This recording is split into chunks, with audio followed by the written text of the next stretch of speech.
We are anonymous. We are legion. We do not forgive. We do not forget. Expect us.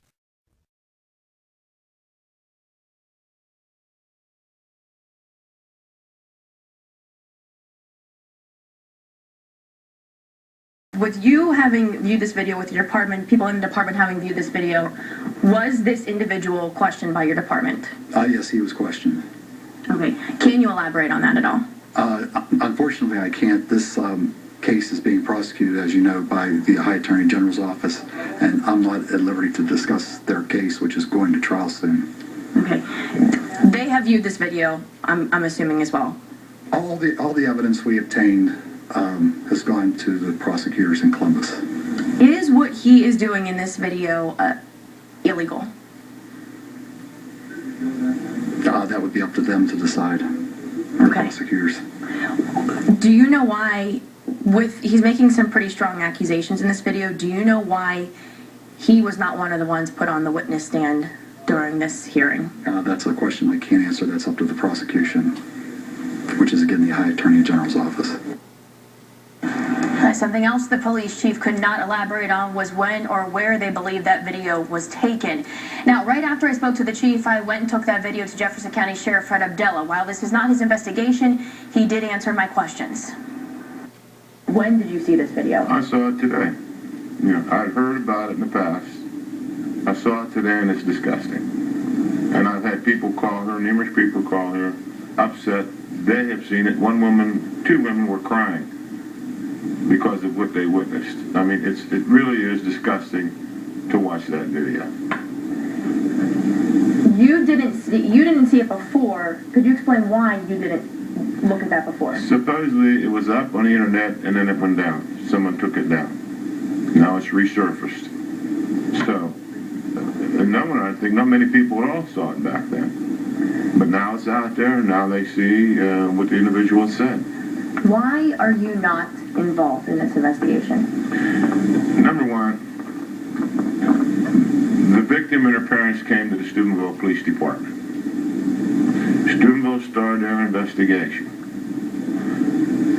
It was alleged that there was parties at two different houses in Steubenville. Steubenville police started to bring in numerous individuals, and started to question them about what transpired.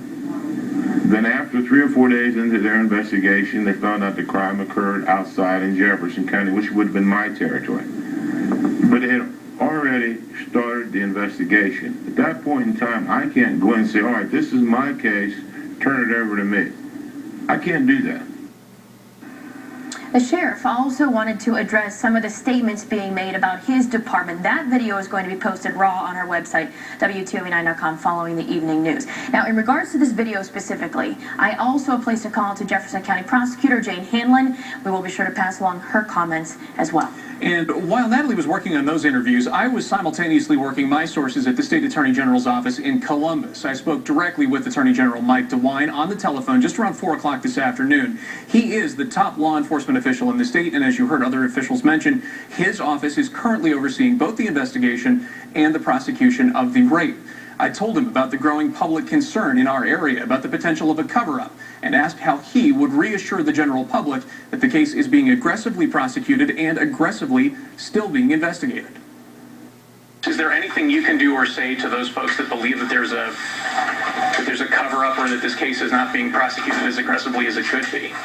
Well, it is being aggressively prosecuted, and our office has been asked to prosecute it as well as asked to investigate it. Our investigation is continuing. Our investigation is not done.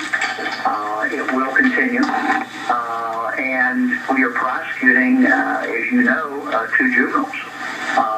So I don't know why anyone would think that the case is not being vigorously investigated or prosecuted when we actually have a trial date set for the 2 juveniles.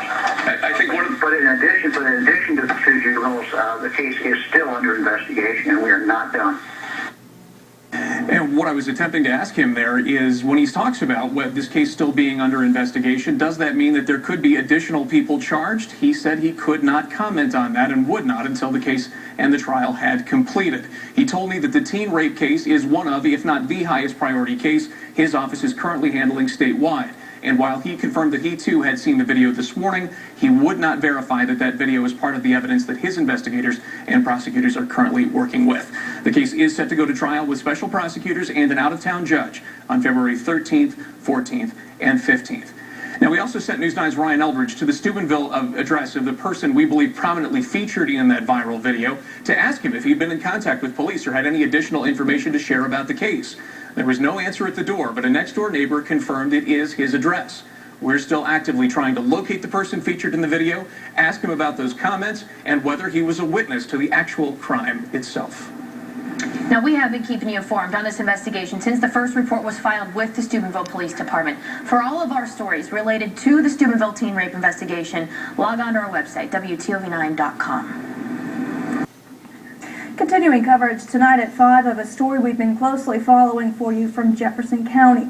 Operation Roll Red Roll continues to play out on social media as links to information involving an alleged rape case in Steubenville have been posted on localleaks.com.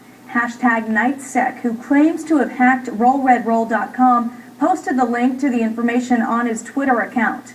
A video has also been posted on YouTube of a male juvenile reportedly on the night of the alleged incident. This video was first posted today under the username Mark Backus. This case has put a lot of public officials in Jefferson County in the spotlight, including Steubenville Police Chief Bill McCafferty. Just a short time ago, we spoke to the chief about his involvement in the case.